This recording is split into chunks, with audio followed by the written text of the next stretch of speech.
दरवर्षी आपण वर्धापन दिन एखाद्या हॉलमध्ये साजरा करतो, तिकडे सगळे तुम्ही येता. यावर्षी मी ठरवलं की म्हटलं 9 तारखेला वर्धापन दिन, 19 तारखेला आपला गुढीपाडव्याचा मेळावा सभा. म्हटलं 9ला पण बोला, 19ला पण बोला. म्हटलं जे काय बोलायचं ते एकदा 19 तारखेला बोलून टाकू. आणि म्हणून मग आम्ही सगळ्यांनी ठरवलं की बाबा 9 तारखेला आपण काय करावं. तर पक्ष सदस्य नोंदणी ही बऱ्याच दिवसापासून आपली काही चालू होती. म्हटलं आपण 9 तारखेला वर्धापन दिनाला पक्ष सदस्य नोंदणी आपण सुरू करू.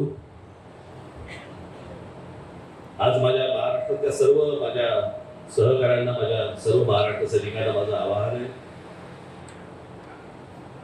जिथे जिथे मंडळीच्या जागा असतील, अनेक लोक आहेत ज्यांना आपल्या पक्षाचं सदस्य व्हायचे, नुसतं सदस्य नाही व्हायचे तर त्याला सक्रिय सदस्य व्हायचे.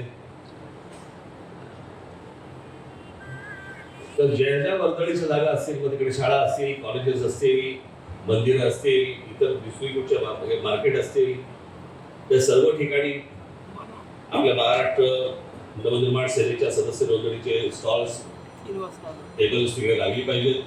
तुम्ही लोकांपर्यंत गेलं पाहिजे, लोकांना भेटलं पाहिजे, लोकांशी बोललं पाहिजे.